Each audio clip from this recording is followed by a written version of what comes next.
नमस्कार, मैं अर्चना शर्मा चढ़ती कला टाइम टीवी देख रहे सभी दर्शकों का स्वागत करती हूं। आप देख रहे हैं उत्तर प्रदेश के समाचार।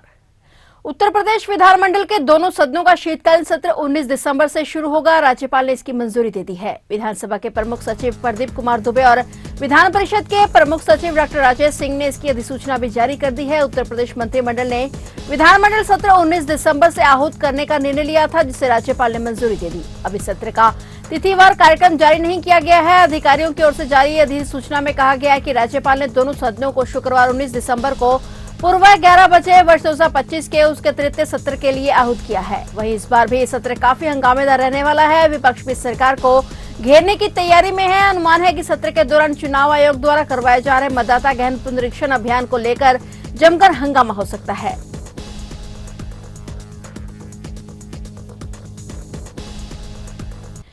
मुख्यमंत्री योगी आदित्यनाथ के नेतृत्व में उत्तर प्रदेश ग्लोबल ब्रांड्स के निवेश को पसंदीदा गंतव्य बनता जा रहा है। यह परिवर्तन प्रदेश सरकार की पारदर्शी और सक्षम औद्योगिक नीति का परिणाम है। वैश्विक स्तर पर अंतर्राष्ट्रीय कंपनियां अपने निवेश के लिए सुरक्षित और मजबूत बाजार की तलाश कर रही हैं। ऐसे में उत्तर प्रदेश अपनी विशाल जनसंख्या, मजबूत उपभोक्ता आधार, बेहतर कनेक्टिविटी और लगातार सुधरते इंफ्रास्ट्रक्चर के बल पर इनके लिए सबसे आकर्षक गंतव्य बनता जा रहा है। इसी महीने प्रदेश में विदेशी निवेश को नई गति देने के लिए चल रहे प्रयासों की उच्च स्तरीय समीक्षा करते हुए मुख्यमंत्री योगी आदित्यनाथ ने स्पष्ट किया कि उत्तर प्रदेश अब सिर्फ निवेश की संभावना नहीं बल्कि निवेश के भरोसे का राज्य बन गया है। योगी आदित्यनाथ सरकार ने पिछले 8.5 सालों में निवेशकों के लिए जो वातावरण तैयार किया है, उसने विदेशी कंपनियों को न केवल प्रदेश की ओर आकर्षित किया है बल्कि उन्हें लखनऊ, नोएडा, कानपुर और ग्रेटर नोएडा जैसे शहरों में विनिर्माण और सेवा आधारित इकाइयां स्थापित करने के लिए प्रेरित किया है। विदेशी प्रतिनिधिमंडलों की लगातार बढ़ते विजिट्स और विभिन्न देशों द्वारा प्रदेश को निवेश योग्य श्रेणी में रखा जाना यह प्रमाणित करता है कि योगी आदित्यनाथ के नेतृत्व वाली सरकार ने धरातल पर क्रांतिकारी काम किया है।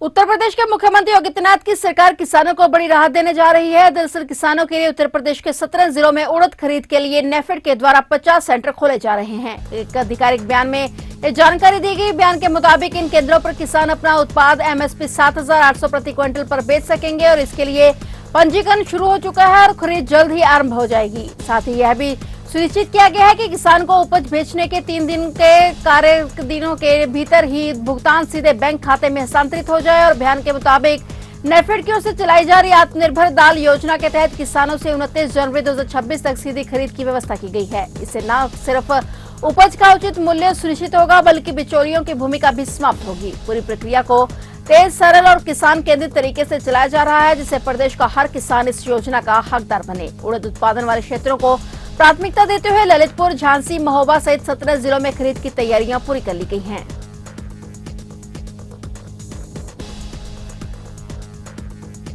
क्रिप्टो एक्सचेंज ऐप के जरिए रकम दोगुना करने का लालच देकर लोगों से करोड़ों रुपए की ठगी करने वाले ट्रेनएक्स कंपनी के निदेशक देवेंद्र मौर्य की करीब 3 करोड़ कीमत की 1.63 हेक्टेयर जमीन कुर्क कर ली गई है। यह कार्रवाई न्यायालय के आदेश पर सीतापुर जिले से आई पुलिस ने की है। हंसरगंज क्षेत्र के पिछवाड़ा गांव में स्थित जमीन पर खरीद बिक्री पर रोक का बोर्ड भी लगा दिया गया और सीतापुर जिले के नवीन चौक निवासी विराट को राठौर की तहरीर पर पुलिस ने क्रिप्टो एक्सचेंज ऐप के जरिए लोगों से ठगी करने वाले जयप्रकाश मौर्य, उसकी पत्नी अनुष्का, नीतिका, लखीमपुर खीरी के जयशंकर और सीतापुर के देवेंद्र मौर्य के विरुद्ध मुकदमा दर्ज किया था। पीड़ित ने पुलिस को बताया कि उन्नाव, सीतापुर, हरदोई समेत कई जिलों के भोले वाले लोगों को लालच देकर आरोपित रुपए लेकर फरार हो गए और अनैतिक तरीके से जनता के रुपयों से उन्नाव में करीब 3 करोड़ की संपत्ति खरीदी। इसके अलावा अन्य जिलों में भी संपत्ति बनाई गई है। सीतापुर थाना पुलिस ने न्यायालय के आदेश पर कुर्की की कार्रवाई की।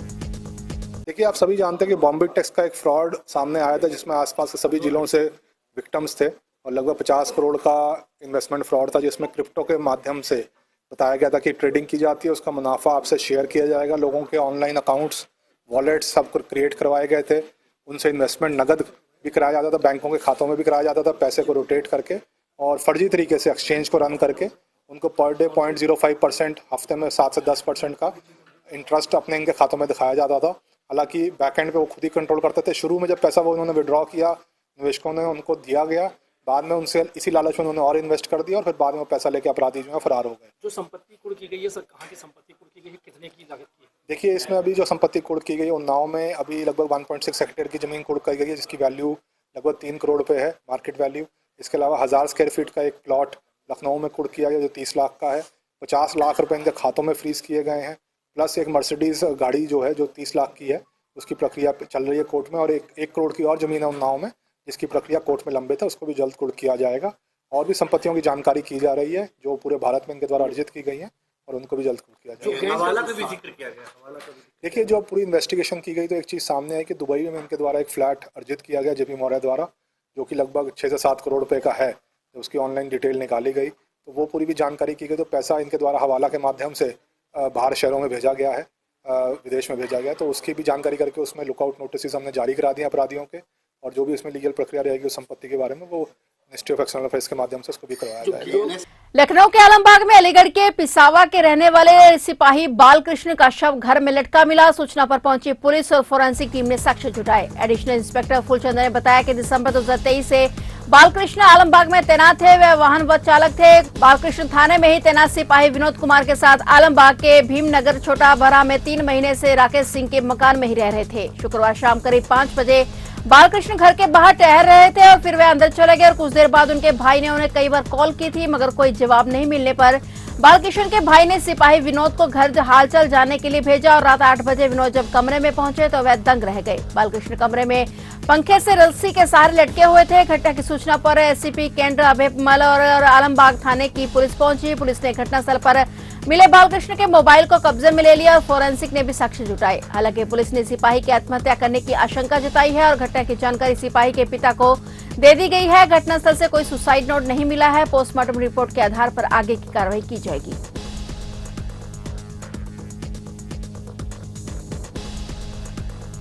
उत्तर प्रदेश के आजमगढ़ जिले में एंटी करप्शन की टीम ने मर्टिनगंज तहसील के राजस्व निरीक्षक जयप्रकाश यादव को 5,000 रुपए की रिश्वत लेते हुए रंगे हाथों गिरफ्तार कर लिया है। एंटी करप्शन आजमगढ़ टीम के प्रभारी कमलेश कुमार पासवान ने बताया कि भ्रष्टाचार के खिलाफ शिकायतकर्ता अबूसाद अहमद ने अपनी शिकायत दर्ज कराई थी, जिस पर एंटी करप्शन टीम ने कार्रवाई करते हुए मर्टिनगंज तहसील में राजस्व निरीक्षक पट्टाबाबू जयप्रकाश यादव को 5,000 रुपए की रिश्वत लेते रंगे हाथों गिरफ्तार किया गया। टीम ने शिकायत पर कार्रवाई करते हुए तुबरा बाजार क्षेत्र में योजनाबद्ध तरीके से यह गिरफ्तारी की और कमलेश कुमार पासवान के अनुसार साहबाबाद पोस्ट नाहरपुर थाना पवई निवासी राजस्व निरीक्षक जयप्रकाश यादव नीलामी द्वारा आवंटित पोखरे के पट्टे के स्वीकृति पत्र पर आदेश करने के एवज में शिकायतकर्ता अबूसाद अहमद से लगातार 5,000 रुपए की अवैध धनराशि मांग रहे थे। अबूसाद अहमद ने प्रयास संगठन के प्रमुख रंजीत सिंह से एंटी करप्शन टीम का नंबर लिया और बात करके एंटी करप्शन आजमगढ़ इकाई को प्रार्थना पत्र देकर इसकी सूचना दी। सत्यापन में शिकायत सही पाए जाने पर टीम ने टुंगी पोस्ट दुबरा बाजार थाना बरहा तहसील मर्टिनगंज क्षेत्र में जाल बिछाया और तय संकेत मिलते ही टीम ने राजस्व निरीक्षक को 5,000 रुपए की रिश्वत लेते हुए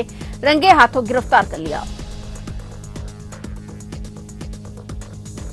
उत्तर प्रदेश कांग्रेस के कार्यकर्ता 18 दिसंबर को विधानसभा का घेराव करने की तैयारी में हैं। कांग्रेस के प्रदेश अध्यक्ष अजय राय ने कहा कि प्रदेश की समस्याओं को लेकर 18 दिसंबर को विधानसभा का घेराव किया जाएगा। अजय राय ने कहा कि प्रदेश में बढ़ रही खाद की किल्लत, बिजली, पानी, धान के केंद्र और किसानों के मुद्दे को लेकर विधानसभा का घेराव करने जा रहे हैं। उन्होंने कहा कि सरकार बिजली विभाग का निजीकरण कर रही है, जिससे उपभोक्ता परेशान होंगे। वहीं उन्होंने कानून व्यवस्था पर भी चिंता जताते हुए सरकार पर हमला बोला। सभी विषयों को लेकर 18 दिसंबर को कांग्रेस पार्टी विधानसभा का घेराव करेगी। वहीं समाजवादी पार्टी की ओर से राहुल गांधी पर सवाल उठाए जाने पर कांग्रेस नेता ने कहा कि राहुल गांधी जमीनी स्तर के मुद्दे गंभीरता के साथ उठाते हैं। जो व्यक्ति देश की एकता और अखंडता को बचाए रखने के लिए जोड़ने के लिए 4,000 किलोमीटर पैदल चला हो, वह देश की समस्या से अवगत है और वह सदन में उन्हें उठाते हैं।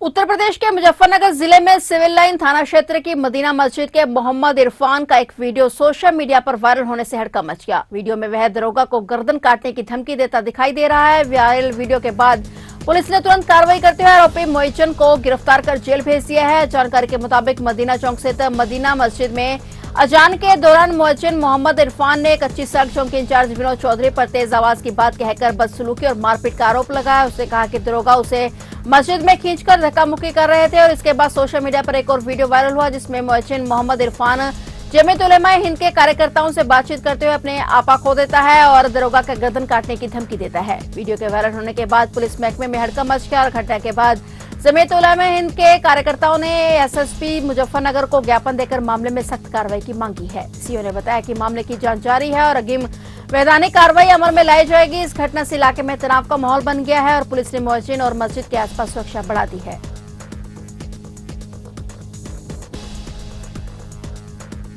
यूपी में सर्दी का असर धीरे धीरे बढ़ रहा है। मौसम विभाग के मुताबिक आने वाले दिनों में सर्दी के साथ कोहरे का भी प्रकोप बढ़ेगा। शनिवार की सुबह राजधानी लखनऊ सहित यूपी के कई जिलों में कोहरे के साथ दिन की शुरुआत हुई और उत्तर प्रदेश में बदले हुए मौसम और ठंड के बीच सुबह शाम कोहरे का प्रकोप जारी है। मौसम विभाग की ओर से शनिवार के तराई इलाकों के 19 जिलों में अत्यधिक घने कोहरे का ऑरेंज अलर्ट जारी किया गया है। शुक्रवार को तराई के बरेली, कुशीनगर, गोरखपुर, अयोध्या में दृश्यता शून्य तक पहुंच गई। 6.4 डिग्री न्यूनतम तापमान के साथ कानपुर शहर सबसे ठंडा रहा। वहीं मुजफ्फरनगर में 6.8 डिग्री और अयोध्या में 7 डिग्री सेल्सियस न्यूनतम पारा दर्ज हुआ। मौसम विभाग के मुताबिक प्रदेश में एक नया पश्चिमी विक्षोभ सक्रिय हुआ है और इसके असर से अगले 3 दिनों तक प्रदेश के तराई समेत ज्यादातर इलाकों में कोहरे का प्रकोप रहेगा। साथ ही प्रदेश में रात के इस पारे में 3 से 4 डिग्री की बढ़त की संभावना है। आजमगढ़, मऊ, बलिया, देवरिया, गोरखपुर सहित कई जिलों में घने कोहरे का ऑरेंज अलर्ट, जबकि जौनपुर, गाजीपुर, सीतापुर, बाराबंकी सहित कई जिलों में कोहरे का येलो अलर्ट जारी किया गया है। तो आप देख रहे थे उत्तर प्रदेश के समाचार और नए समाचारों के साथ फिर से हाजिर होंगे। तब तक के लिए देखते रहिए चढ़ती कला टाइम टीवी।